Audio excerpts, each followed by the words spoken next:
लो बच्चों, चलिए प्रश्न को पढ़ते हैं और समझते हैं। निम्नलिखित में से किस अंतराल में y बराबर x की घात 2 e की घात माइनस एक्स वर्धमान है। और हमें विकल्प दिए गए हैं a, b, c और d, और हमें इनमें से सही विकल्प बताना है। प्रश्न को हल करने से पहले हम प्रश्न के लिए मुख्य अवधारणा लिखेंगे। तो अवधारणा मुख्य अवधारणा में बच्चों हम प्रश्न से संबंधित वर्धमान फलन की जांच करने के लिए एक बात लिखने वाले हैं, जो मैं लिख देता हूं कि अंतराल a, b में f(x) वर्धमान होगा। f(x) वर्धमान होगा होगा यदि यदि इस अंतराल में f डैश एक्स का मान सदैव 0 से बड़ा हो, है ना। केवल इस अंतराल की बात हो रही है बच्चों, a, b जो मैंने यहाँ पर एक विवृत अंतराल लिया है। अब हमें जो फलन दिया गया है हम उसे लिख लेते हैं। यह y बराबर x की घात 2 e की घात माइनस एक्स। हम चाहें तो इसे f(x) के बराबर भी लिख सकते हैं। f(x) बराबर हो जाएगा x की घात 2 e की घात माइनस एक्स। अब हम क्या करते हैं, इसका x के सापेक्ष अवकलन कर लेते हैं। तो गुणा का सूत्र लगेगा, x की घात 2 को तो वैसे ही लिखेंगे, e की घात माइनस एक्स का अवकलन e की घात माइनस एक्स और माइनस आगे आ जाएगा, प्लस e की घात x माइनस एक्स और x की घात 2 का अवकलन 2x हो जाएगा। इसे एक बार और लिख लेता हूं मैं। f डैश एक्स बराबर, यहाँ से हम क्या करते हैं, x e की घात माइनस एक्स को कॉमन ले लेते हैं। तो यहाँ मिलेगा माइनस का x और यहाँ हो जाएगा प्लस का 2। हम चाहें तो इसे समीकरण 1 बना सकते हैं, या फिर मैं इसको इस प्रकार से जमा के लिख देता हूँ।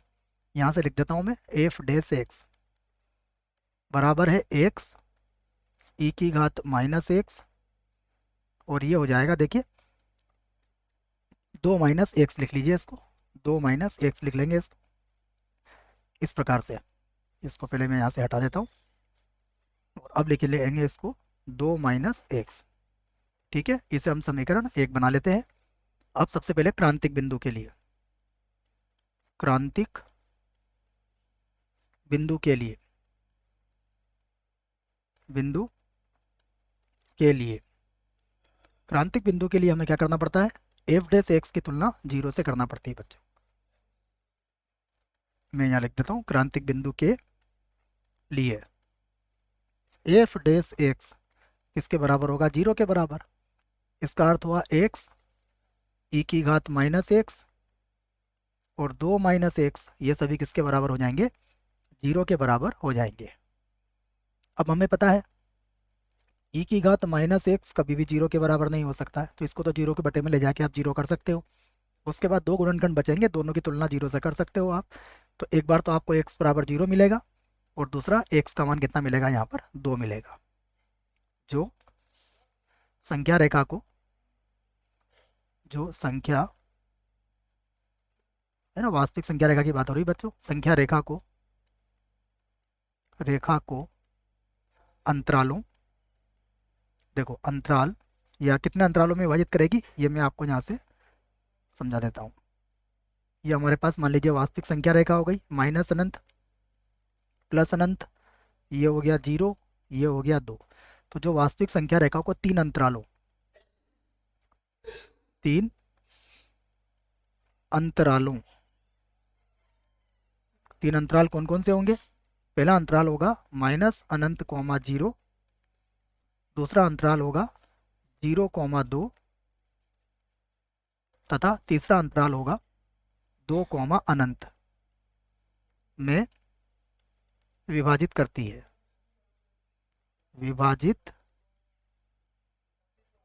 हैं।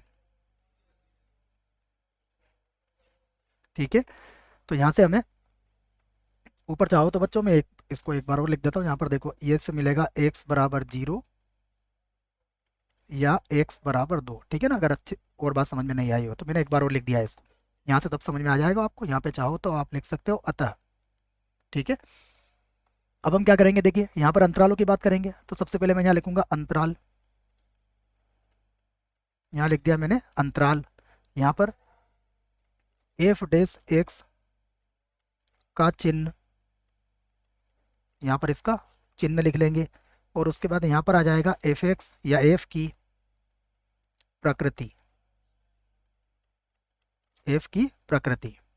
ठीक है, तो देखिए अंतराल कौन कौन से आए हमारे पास। एक अंतराल आया है माइनस अनंत से 0, दूसरा अंतराल है 0 से 2, और तीसरा अंतराल है 2 से अनंत। ठीक है, देखो माइनस अनंत से 0 के मध्य यदि आप रखते हो तो एक तो x का मान आपको ऋणात्मक मिलेगा, एक चिन्ह आएगा माइनस का, और अगर आपने 0 से कम रखा x का मान, देखिए x का मान 0 से मतलब ऋणात्मक रखोगे तो ये बार बार प्लस बनेगा, इसका अर्थ हुआ एक चिन्ह आएगा प्लस का।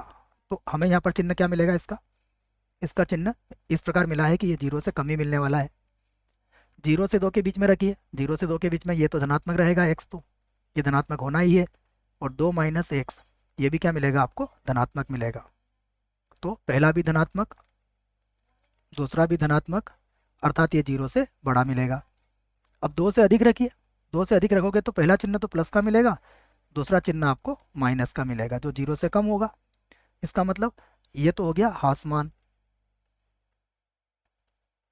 और यहाँ पर हो गया वर्धमान, वर्धमान, और फिर नीचे फिर से हो गया हासमान,